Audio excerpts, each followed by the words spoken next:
이번 주부터 이제 여름 성경학교 수련회 사역들이 진행되어집니다. 우리 성도님들이 많이 기도해 주시고 또 후원해 주셔서 격려해 주시면 좋겠습니다. 우리 교회는 보니까 수박 헌금이라는 게 있더라고요. 그래서 그걸 뭐 봉투를 다 나눠드리고 그런 건 아니고요. 우리 성도님들이 이제 교육부서에 그래도 관심 갖고 있고 격려한다. 이제 그런 우리 마음의 표시니까 우리 성도님들이 좀 마음을 좀 모아주면 좋을 것 같습니다. 그래서 힘내라, 열심히 잘 해봐라. 그런 모습들이 우리 안에 자꾸 세워지면 우리 교육부서에서도 더 힘이 되고 또 우리 교육부서에서도 이번 여름 사역들을 은혜 가운데 잘 마치게 하실 줄로 믿습니다. 기도하겠습니다. 참 좋으신 아버지 은혜를 감사합니다. 오늘 또 맥주 감사주일 지나온 반년을 보내고 또 아버지 새로운 반년을 시작할 때 하나님 우리에게 주신 그 은혜에 감사해서 우리가 마음과 정성을 모아서 하나님 고백합니다. 오늘 우리의 예배를 기뻐 받아주시고 또 오늘 우리 말씀 가운데 함께하여 주셔서 오늘 이 말씀이 우리에게 힘이 되게 하시고 아버지 하나님 감사가 회복되어지게 하여 주시옵소서. 감사하며 거룩하신 예수님의 이름으로 기도하옵나이다. 아멘. 폴 블랜드라는 사람이 쓴 고통의 선물이라고 하는 책이 있습니다. 근데 이 폴 블랜드의 아버지는 한센병 환자들을 치유하는 그런 선교사입니다. 이 한센병은 우리가 잘못 알고 있는 이야기들이 많이 있죠. 한센병은 뭐 접촉만 해도 전염이 된다 그런데 실제로는 그렇지 않습니다. 쉽게 한센병이 전염되지 않고 또 한센병을 치료하는 약도 있습니다. 과거에는 이제 한센병 환자들 그러면 우리가 이제 소록도로 보냈잖아요. 근데 거기는 이제 거의 한센병 환자들이 없습니다. 뭐 치유가 또 되고 또 쉽게 전염되지 않는 그런 병입니다. 이 폴 브랜드의 아버지가 한센병 환자들을 넘기는 이 선교 사역을 감당하니까 그 아들이 그거를 잘 보고 자란 겁니다. 나중에 이 폴 브랜드가 의사가 됐을 때도 아버지를 따라서 한센병 환자들을 섬기는 그런 사역을 했습니다. 그래서 만나는 사람들마다 그런 이야기를 해요. 이 한센병은 쉽게 전염되는 그런 질병이 아닙니다. 약도 있습니다. 걱정하지 마십시오. 사람들에게 이야기를 했습니다.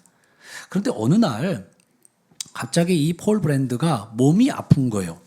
왜 이렇게 몸이 아프지?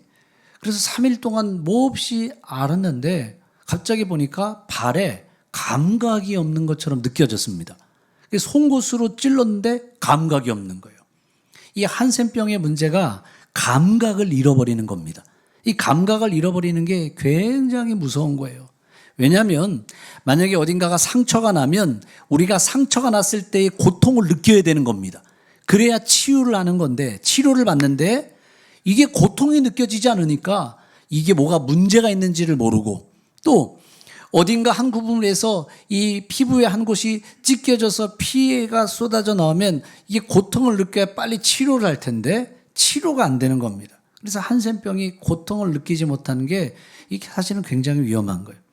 이 폴 브랜드가 다리에 감각이 없어서 송곳으로 찔렀는데도 전혀 느낌이 없는 겁니다. 근데 그 순간에 덜컥 겁이 났어요.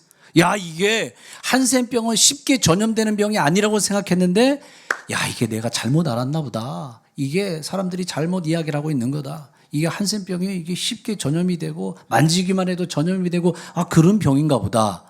그래서 자기가 한센병이 걸리니까 겁이 나요. 두려움이 와요. 마음의 낙심이 찾아오는 거예요.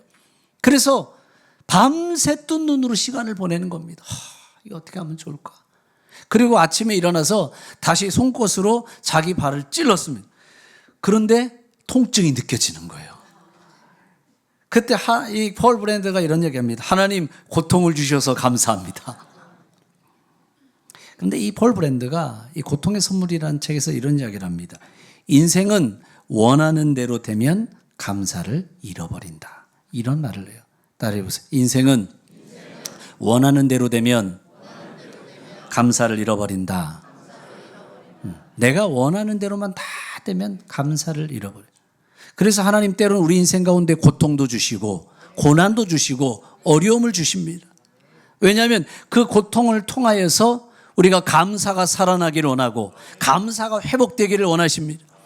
우리 공주교회 성도들이 오히려 어려움 속에서도 감사가 회복되고 감사가 살아날 수 있기를 주님의 이름으로 축복합니다. 자, 그렇다면 이 어려움 고통 속에서도 어떻게 하면 우리 인생 가운데 감사가 살아나고 감사가 회복될 수 있을까요? 첫 번째는 기억의 내용이 바뀌게 됩니다. 따라해 보세요. 기억의 내용이 바뀔 때 감사가 일어난다. 기억의 내용을 바꾸라는 거예요. 우리가 읽었던 시편 103편 말씀에는 반복적으로 나오는 단어가 나옵니다. 말씀을 보세요. 1절부터 보면 내 영혼아 여호와를 송축하라. 내 속에 있는 것들아 다 그의 거룩한 이름을 송축하라. 어떤 말이 반복될까요? 송축하라. 2절 말씀. 2절 내 영혼아 여호와를 송축하며 또 송축하라는 말을 반복합니다. 20절 21절 말씀도 보세요. 20절 능력이 있어 여호와의 말씀을 행하며 그의 말씀에 소리를 듣는 여호와의 천사들이여 여호와를 송축하라. 또 송축하라. 21절 말씀 그에게 수종들며 그의 뜻을 행하는 모든 천군이여 여호와를 송축하라. 또 송축하라. 22절 말씀 그가 다스리는 모든 곳에 있는 너희여 여호와를 송축하라. 내 영혼아 여호와를 송축하라. 성경에서 2번, 3번 반복해도 중요한 얘기입니다. 그런데 시편 103편 읽어보면 송축해라, 송축해라, 송축하라, 송축하란 말을 반복을 합니다. 그러면 중요한 얘기일까요? 중요하지 않은 얘기일까요? 중요한 이야기예요. 계속 반복해. 그럼 이 송축하라는 말은 어떤 말이냐? 송축하라는 말은 이 히브리어로 바라크라는 말인데 이 말에는 뜻을 가지고 있습니다. 기억한다, 인정한다, 찬양한다, 감사한다. 따라해 보세요. 기억한다, 인정한다, 찬양한다, 감사한다. 이게 송축하라, 바라크라는 말의 의미입니다. 그래서 송축하라는 말을 바꿔서 집어넣어도 말이 됩니다. 송축하라 할 때 기억한다, 인정한다, 찬양한다, 감사한다 이렇게 바꿔도 전혀 얘기가 틀리지 않습니다. 제가 많은 분들을 만납니다. 근데 만나서 이야기를 나눠보면 사람들마다 가지고 있는 여러 가지 상황들, 경험들이 있는데 별로 그렇게 큰 차이가 없습니다. 별로 큰 차이가 없어요. 어떤 분은 인생 가운데 정말 많은 고난과 아픔이 있었습니다. 이런 이야기를 하세요. 그런데 그분이 말하고 있는 인생의 고난과 아픔이 다른 사람과 비교할 때 큰 차이가 있느냐? 그렇지 않아요. 그분이 경험하고 있는 이 고난과 아픔이나 다른 사람이 경험하고 있는 고난과 아픔은 사실 비슷해요. 다 비슷한 겁니다. 어떤 사람은 형통의 복을 누립니다. 그럼 그 사람이 가지고 있는 형통의 복이 다른 사람과 비교했을 때 더 큰 차이가 있느냐? 그렇지 않아요. 비슷해요. 우리가 경험하는 고난도 비슷하고 형통도 다 비슷한 겁니다. 어떤 사람이 건강해 보입니다. 건강해 보여도 또 그 안에 들어가면 말하지 못하는 질병의 문제가 있습니다. 어떤 사람은 질병의 문제를 가지고 있지만 또 그 속에 들어가 보면 다른 사람이 가지지 못한 강건함이 있습니다. 다시 말하면 우리 모두가 살아가는 삶의 내용은 비슷해요. 누가 더 큰 고난이 있고 누가 더 형통이 보고 있고 그렇지 않습니다. 삶의 내용은 다 비슷하게 살아가는 겁니다. 그런데 어떤 사람은 기쁨을 이야기하는 사람이 있고 어떤 사람은 그 가운데 감사를 고백하는 사람이 있고 어떤 사람은 원망과 불평을 고백을 합니다. 우리가 살아가는 삶의 내용은 전부 다 비슷한데 왜 어떤 사람은 기쁨을 고백하고 감사를 고백하고 어떤 사람은 원망을 고백하고 불평을 고백할까요? 그건 삶의 내용의 차이가 문제가 있는 게 아니라 기억의 내용의 차이가 있는 거예요. 기억의 내용에. 예를 들어서 어떤 분은요, 밤낮 아픈 것만 기억해. 슬픈 것만 기억해. 억울한 것만 기억해. 섭섭한 것만 기억해. 매일 섭섭하대요. 가정에서 남편 때문에 섭섭합니다. 자녀 때문에 섭섭합니다. 섭섭하대. 교회에 오면 목사 때문에 섭섭합니다. 목사님 때문에 섭섭하대.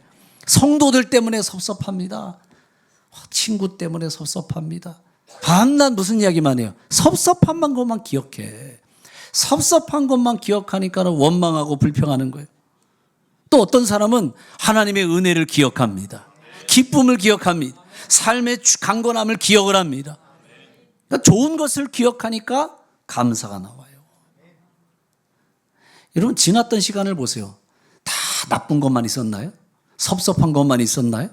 억울한 것만 있었어요? 아니에요. 우리가 지났던 모든 시간들을 돌아보면 그 가운데는 하나님의 은혜가 있습니다. 하나님이 주신 기쁨이 있습니다. 그래서 여러분, 결국 우리가 행복하게 살아가느냐 불행하게 살아가느냐 삶의 내용의 문제가 아니에요. 기억의 내용이에요. 내가 뭘 기억하고 살아가고 있는가. 그러므로 우리 공주교회 성도들이 날마다 하나님이 주신 은혜를 기억하고 기쁨을 기억할 수 있기를 주님의 이름으로 축복합니다. 좋은 것들을 기억해 가는 거죠. 여러분, 목회도 보세요. 목회도 별의별 사건들이 많이 있습니다. 어떤 때는 술 마시고 교회 들어와서 다 목사 때려 죽이겠다고 그리고 찾아오는 사람들도 있습니다. 왜 그런 사람들이 없겠어요? 그런데 그 수많은 일들을 경험할 때 그걸 다 제 마음에 담고 있느냐? 제 마음에 담고 있지 않습니다. 그냥 흘려보내는 거예요. 흘려보내는 거. 인생의 먹구름이 밀려옵니다. 인생의 먹구름이 밀려오면 그 먹구름을 내 안에 담고 있을 필요가 없어요. 인생의 먹구름을 어떻게 해야 될까요? 그냥 흘려보내는 거예요. 흘려보내는 거. 그런데 어떤 분들 가운데는 그 먹구름이 올 때 그 먹구름을 붙들고 비를 내리게 만드는 분들이 있어요. 이게 어리석은 거죠. 그래서 묵상할 때요. 나에게 아픔을 준 사람을 묵상하고 상처를 묵상하고, 아니 묵상할 게 따로 있지. 말씀을 묵상해야지. 뭘 묵상해요? 아픔을 묵상하고 상처를 묵상하고 억울한 거를 묵상하고. 그러다 보니까 날마다 내 안에서 나오는 말들이 원망과 불평, 짜증이 나오고 있는 거예요. 인생이 괴롭다고 말하고. 그렇지 않아요. 삶의 내용은 다 비슷하다니까요. 삶의 내용에 문제가 있는 게 아니라 기억의 내용입니다. 좋은 것을 기억하십시오. 은혜를 기억하십시오. 기억의 내용을 바꿔서 우리 안에 감사가 살아나고 감사가 회복될 수 있기를 주님의 이름으로 축복합니다. 제가 일전에 내적 세미나를 참석을 하게 됐습니다. 그런데 그 세미나를 참석해 보면 거의 주된 내용이 이런 이야기들을 많이 하시더라고요. 내 안에 가지고 있는 과거의 아픔, 과거의 상처, 그걸 다 고백하십시오. 상처를 고백하십시오. 아픔을 고백하십시오. 가지고 있는 그 아픔과 상처를 다 드러내십시오. 그래야 치유가 일어납니다. 그런 이야기를 하는 거예요. 물론 내 안에 가지고 있는 아픔, 상처 이걸 고백하면 뭐 어느 정도 치유가 되겠죠. 그런데 내가 가지고 있는 아픔, 상처, 억울함 이걸 전부 다 드러내면 그것에 의해서 치유가 일어나느냐? 그렇지 않아요. 아픔과 상처, 억울함을 드러내면 오히려 더 아플 수가 있는 거예요. 상처가 났어요. 나을 만한데 상처를 또 건드려. 그럼 상처가 안 났죠. 상처에 찢어진 부분이 있습니다. 이제 딱지가 생겼어요. 이제 거의 나아가는 거예요. 그런데 딱지를 또 뜯어. 그럼 상처가 낫는 거예요? 더 아프고 고통스러운 거지. 그런데 그 상처를 끄집어내라. 아픔을 끄집어내라. 억울함을 끄집어내고 고백해라. 그래야 상처가 치유된다. 아니에요. 다 끝나고 지나갔어요. 근데 왜 그걸 더 끄집어내야 회복이 된다고 이야기를 해요?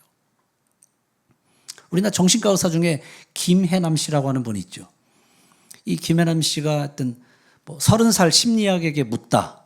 어른이 되면 괜찮을 줄 알았다. 이걸로 굉장히 널리 알려진 이 정신과 의사입니다. 청년들 손 들어보세요. 청년들 한번 꼭 읽어보십시오. 청년들이 한번 읽어보세요. 30살 심리학에게 묻다. 그리고 어른이 되면 괜찮을 줄 알았다.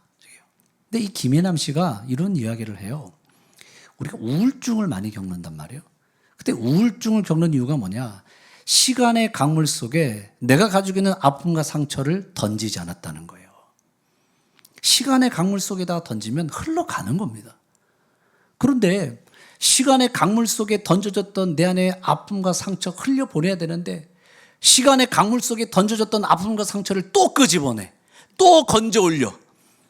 그래야 치유가 되는데 그렇지 않아요. 굳이 아픔과 상처를 말하지 않아도 좋은 것을 이야기하고 밝은 것을 기약하고 그러면 내 안에 가지고 있는 모든 아픔과 상처들이 설 자리를 잃어버리고 떠나가는 거예요. 예를 들어서 어둠이 있습니다. 그러면 어둠을 몰아낼 수 있을까요? 예수 그리스도 이름으로 명하노니 어둠아 떠나갈지어다. 그런다고 어둠이 떠나갈까요? 이제 우리 창문이 없잖아요. 창문이 없으니까 예배당 안에 들어오면 캄캄합니다. 캄캄한 어둠이 있잖아요. 그러면 예수 그리스도 이름으로 명하노니 캄캄한 어둠아 떠나갈지어다. 그런다고 예배당 안에 있는 이 어둠이 떠나갈까요? 그런다고 떠나가지 않습니다. 어떻게 하면 될까요? 불 켜면 돼요. 그냥 불 켜면 어둠이 설 자리를 잃어버리고 떠나가게 되어 있습니다. 마찬가지입니다. 내 안에 가지고 있는 그 아픔과 상처, 이걸 떠나가라고 해서 떠나가는 게 아닙니다. 좋은 곳으로 채워가는 거예요. 밝은 것을 기억하고 은혜를 기억하고, 그럼 내 안에 상처가 설 자리를 잃어버리고 떠나가는 거예요. 뇌를 연구하는 분들이 그런 이야기들을 하더라고요. 사람의 뇌를 연구하는 분들이 우리의 뇌는 검색 기능을 가지고 있다고 합니다. 컴퓨터의 포털 사이트에 가면 검색하는 거예요. 뭐 네이버나 다음 같은 데 가서 거기에 공주성결교회 타이핑을 치면 공주성결교회 관련된 내용들이 전부 쏟아져 나옵니다. 요즘은 뭐 AI, 챗GPT 같은 거 거기다 치기만 하면 전부 다 쏟아져 나오잖아요. 뇌가 그런 검색 기능이 있습니다. 그래서 우리가 어떤 생각을 하느냐, 그럼 그 생각한 것에 대한 모든 것들을 뇌가 다 끄집어낸다고 합니다. 그래서 과거에 가지고 있던 아픔, 상처, 힘들었던 일, 고통스러운 일, 이런 것들을 생각하고 말하면 우리 뇌는 거기에 관련된 그 고통, 아픔, 상처를 전부 다 끄집어낸다는 거예요. 그럼 마음이 더 힘들어지는 거예요. 반대로 좋은 추억을 생각해내고 하나님이 주셨던 그 은혜를 생각해내고 그것을 고백하고, 그런 우리의 뇌는 거기에 따른 좋은 것들, 하나님의 은혜, 축복, 감사할 내용 전부 다 끄집어낸다는 거예요. 그래서 그것을 통해서 내 마음도 바뀌어지고 몸도 그렇게 반응해요. 결론적으로 이야기를 한다면 오늘 우리 인생 가운데 감사가 있느냐 감사가 없느냐, 삶의 내용의 문제가 아닙니다. 삶의 내용은 다 비슷해요. 내가 더 많은 고난을 당하고 고통을 당한 것 같아도 다른 사람도 다 비슷한 고난과 고통을 당하며 살아갑니다. 삶의 내용의 문제가 아닙니다. 기억의 내용이에요. 우리 공주교회 성도들이 오늘 하나님의 은혜를 기억하십시오. 밝은 것을 기억하십시오. 축복을 기억하십시오. 오늘 기억의 내용을 바꿈으로 감사가 쏟아질 수 있기를 주님의 이름으로 축복합니다. 자, 그렇다면 우리는 무엇을 기억해야 될까요? 뭘 기억해야 될까요? 오늘 시편 103편을 이야기를 합니다. 첫 번째, 은혜를 기억하라고 합니다. 따라해 보세요. 은혜를 기억하자. 은혜를 기억하라고 했습니다. 2절 말씀. 내 영혼아 여호와를 송축하라. 송축하라는 말은 기억한다, 인정한다, 찬양한다, 감사한다. 여호와를 송축하며 그의 모든 무엇을 잊지 말아라. 은택, 은혜를 잊지 말라라는 거예요.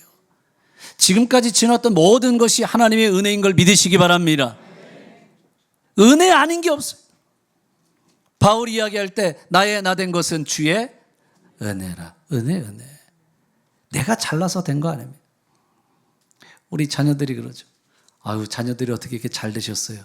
아이, 몰라요. 지들이 알아서 한 거지. 지들이 알아서 한 게 아닙니다. 부모의 도움도 아닙니다. 누가 역사하셨을까요? 하나님이 역사하신 거예요. 은혜.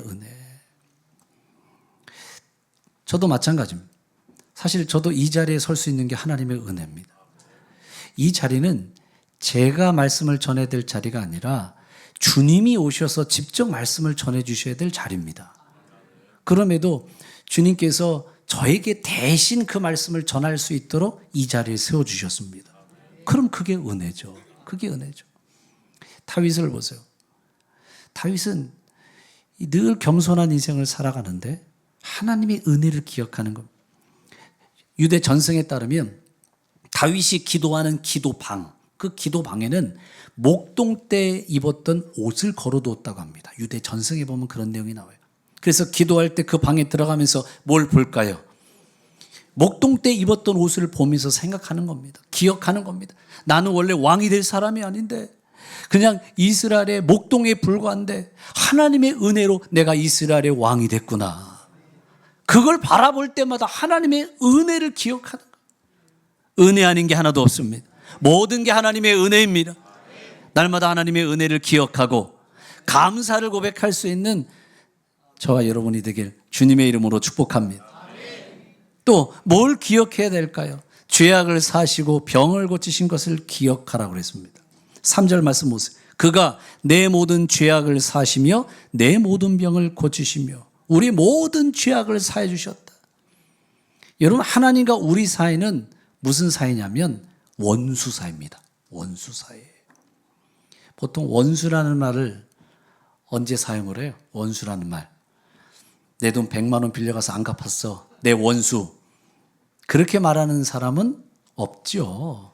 보통 원수를 말할 때는 우리 부모를 죽인 원수, 우리 가문을 망하게 한 원수, 이럴 때 원수라는 말을 사용합니다.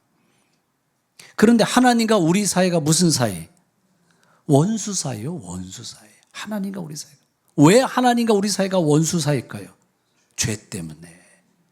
죄로 인해서 하나님과 우리 사이가 원수 사이예요. 그런데 이 죄로 인해서 하나님의 진노와 심판을 받아야 될 우리에게 하나님이 예수님을 보내주셨습니다. 예수님을 통해서 우리 모든 죄를 사해 주셨습니다. 구원의 놀라운 은혜를 주셨습니다. 우리에게는 이 죄 사함의 축복과 구원의 축복이 있어요. 여러분, 이것만큼 소중한 게 있을까요? 아니, 세상에서 많은 것을 얻고 누리고 성공해도 여러분, 죄 사함의 축복이 없고 구원의 축복이 없다. 그게 무슨 소용이 있어요? 우리의 시간은 어느 순간 어느 시점이 되면 다 끝나게 되어 있습니다. 그러면 죽음이 끝이 아니라 죽음 이후에는 하나님의 심판이 기다리고 있어요. 죽음이 문득 찾아옵니다. 올 때는 순서가 있어도 갈 때는 순서가 없습니다. 죽음이 얼마나 문득 찾아오는지. 미국의 로즈 힐이라고 하는 공동묘지에는 40대 이전에 세상을 떠난 사람이 절반 이상이라고 합니다. 죽음이 문득 찾아와요. 일전에 제가 가르쳤던 청년인데, 그 청년 동생, 중학교 2학년입니다. 중학교 2학년이가 갑자기 죽었어요. 학교에서. 그래서 어떻게 갑자기 중학교 2학년이 아이가 학교에서 죽었을까?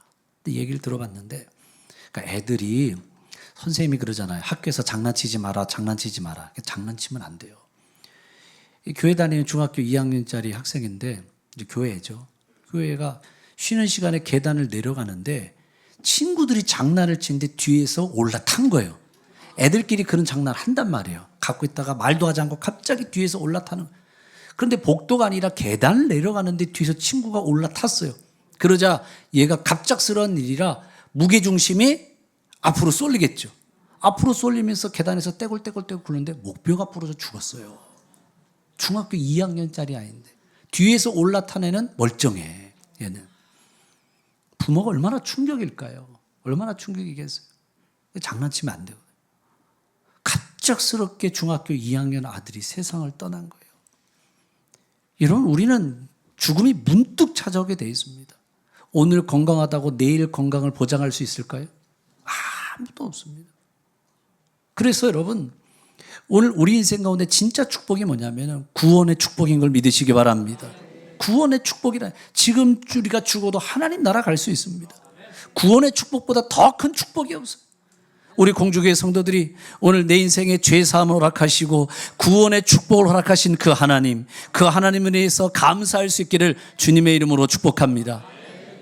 세 번째, 우리가 기억하고 감사해야 될까요? 위기에서 구원하신 것을 기억하라는 거예요.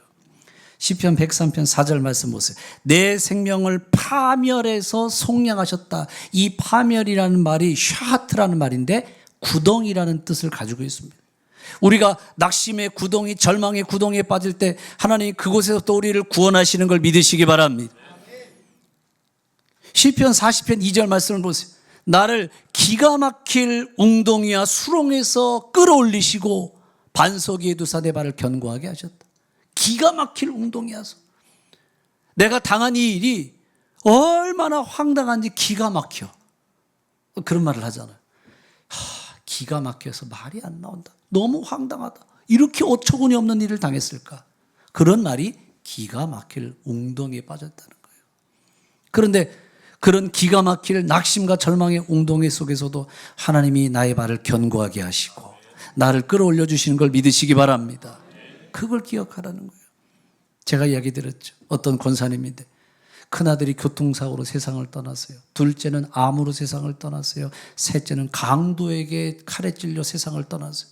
하루아침에 세 아들이 얼마 되지 않아서 전부 세상을 떠났어요. 그 주변에서 믿지 않은 사람들이 권사님을 향해서 비난하고 조롱해요. 예수 믿으면 잘 돼야지. 교회 다니면 잘 돼야지. 왜 그런 어려움과 고통을 당하냐고. 그런데 그분을 향해서 우리 권사님이 이렇게 이야기를 하세요. 내가 이런 큰 일을 당해서도 하나님이 계시지 않았다면 어떻게 살아갈 수 있었겠습니까? 하나님 계시지 않았다면 감당할 수 없었다라는 거예요. 너무 기가 막힐 그 구덩이, 웅덩이에 빠져 있을 때 하나님이 나를 끌어내 주시고 나를 견고하게 하십니다.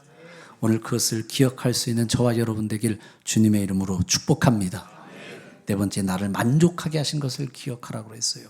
5절 말씀, 좋은 것으로 내 소원을 어떻게 만족하게 하사 내 청춘을 독수리같이 새롭게 하시는도다. 고난과 아픔만 있었을까요?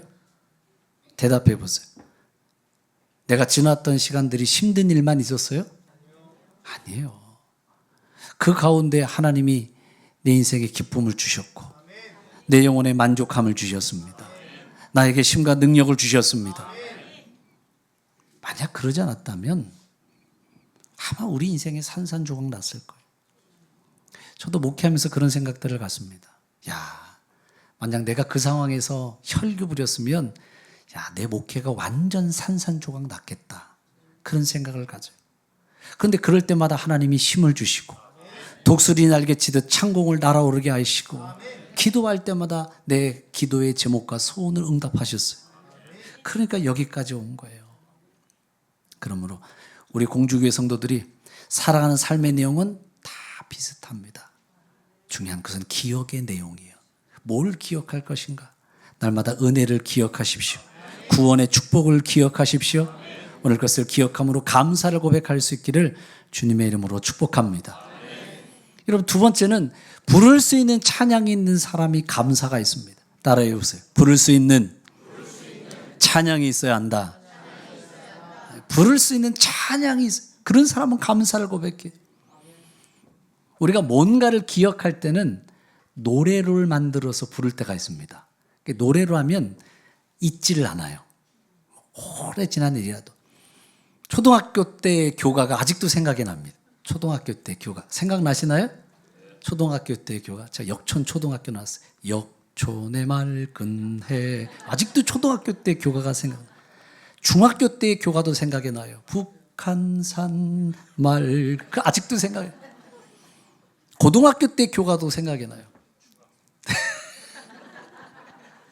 제가 충암고등학교 나왔어요.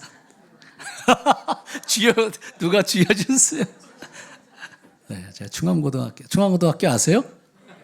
아세요? 어떻게 충암고등학교를 아세요? 유명한 학교인가 봐요. 야구로? 감사합니다. 야구로 기억해 주셔서. 네, 제가 충암고등학교 나왔어요. 다 기억을 해요.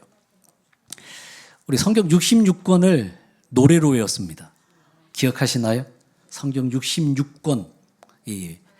처음에 어떻게 했을까요? 창세기, 출애굽기, 레위기, 민수기, 신명기, 이거 다 외우셨죠? 노래로 했어요. 노래로. 오늘 말씀을 보세요. 오늘 22절 말씀, 성경 22절 말씀 이렇게 얘기합니다.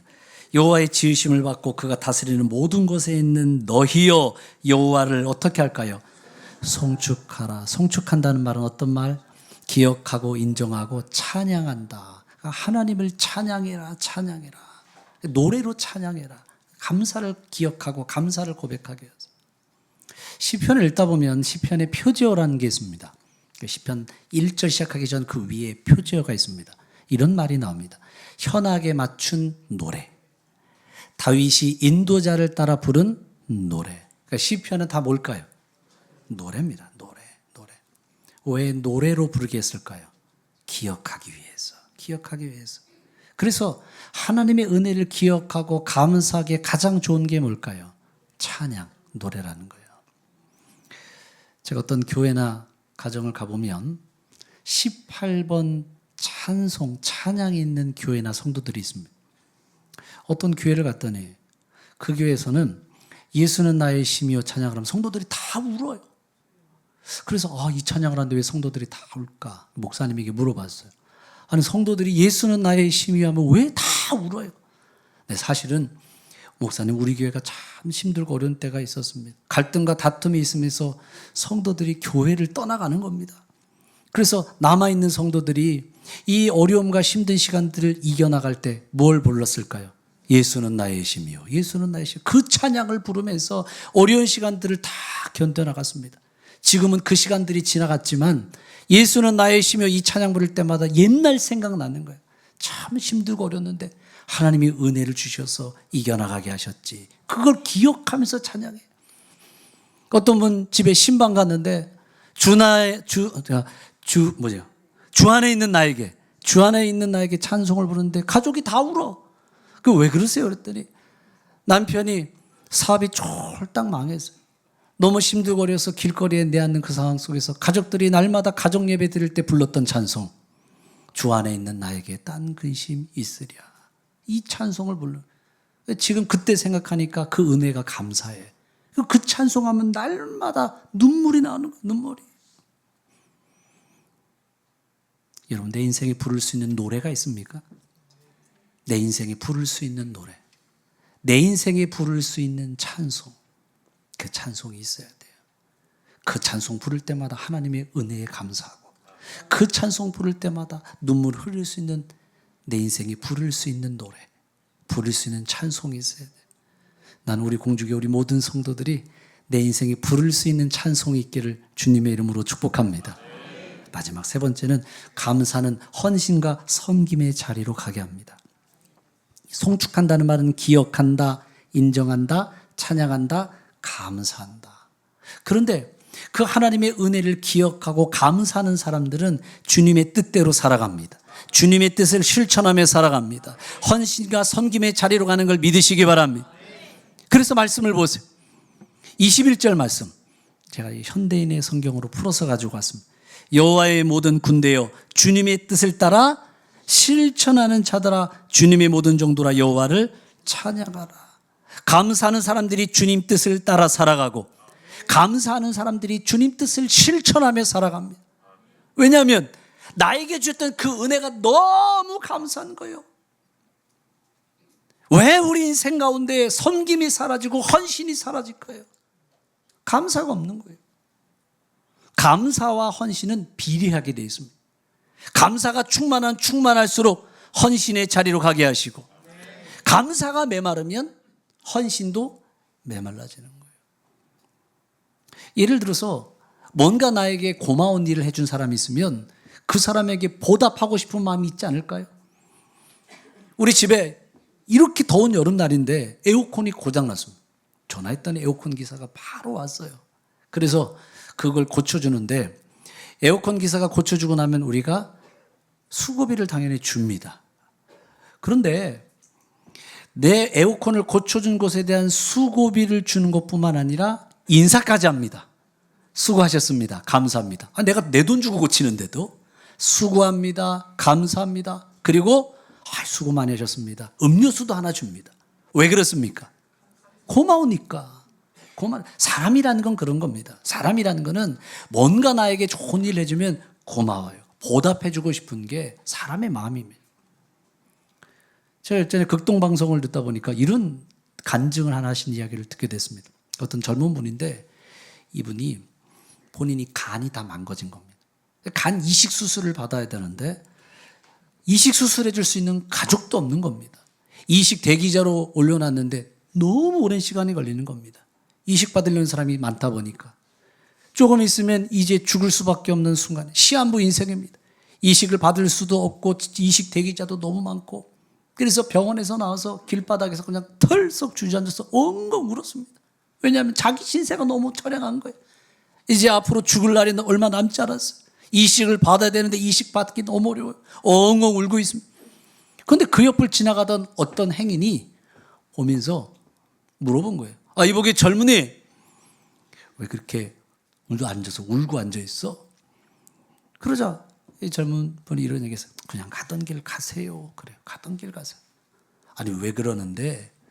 이분이 이야기를 한 거예요. 사실은 내가 간이 다 망가졌습니다. 이식 수술 방법은 이식 수술밖에 없는데 해줄 가족도 없고 대기자는 너무 많고 그래서 이제 죽을 날만 기다리고 있습니다. 이런 얘기를 해요.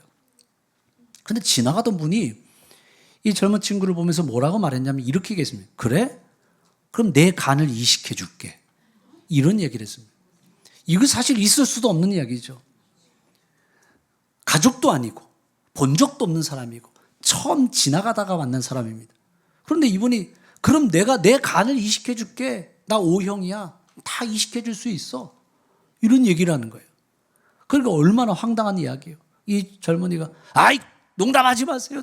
아니 농담 아니야. 내 간을 이식해 줄게. 근데 조건이 한 가지 있네. 조건이 하나 있네. 조건은 내가 간을 이식해 줄 테니까 교회 나가지 않겠나. 이 얘기를 한 거예요. 자, 그렇다면 당장 내 앞에 죽음이 놓여져 있는 이 상황 속에서 누군가 나에게 간을 이식해 준다면 그 조건을 마다할 이유가 있을까요? 우리가 간이 안 나빠서 간이 다 좋아서 그럴 일이 없어서 한번 생각을 한번 해보세요. 이제 간 이식 수술을 받아야 되는데 누군가 와서 교회에 한번 나가세요. 이 조건밖에 없다고 이야기를 할 때 그럼 이 조건을 마다할 사람이 있을까요? 아무도 없죠. 그럼 정말 이식을 해줬어요. 이식을 해줬습니다. 그리고 이분이 너무 고맙잖아요. 너무 고마워서 교회를 나가게 됐습니다. 교회를 나가게 되고 교회에서 주님을 인격적으로 만나게 됐어요. 그런 간증의 이야기들이 극동방송에서 나온 겁니다. 참 놀랍더라고. 아, 이런 분들이 있구나. 그런데 우리를 위해서 장기를 기증해 주는 것뿐만 아니라 자기의 전부를 주시고 자기의 생명까지도 주신 분이 계십니다. 그분은 바로 예수 그리스도가 되십니다. 그분이 십자가에서 죽으실 때 우리를 위해서 모든 걸 다 주셨습니다. 예수님이 십자가에서 죽으시는 순간 그것서 피를 흘리시는데 오늘 그 피를 우리에게 수혈해 주신 걸 믿으시기 바랍니다. 우리 몸에 흐르고 있는 피는 내 피가 아니라 예수님의 보혈입니다. 그래서 그 십자가의 은혜를 경험하고 십자가의 사랑을 경험한 사람들은 주님을 위해 살기로 결단합니다. 그 십자가의 은혜와 십자가의 사랑이 너무 크기 때문에 왜 우리 인생에 헌신이 없고 섬김이 없을까? 어쩌면 그 십자가의 은혜와 십자가의 그 사랑을 우리가 경험하지 못했건 십자가의 은혜와 십자가의 사랑에 대한 감사가 없기 때문 아닐까요?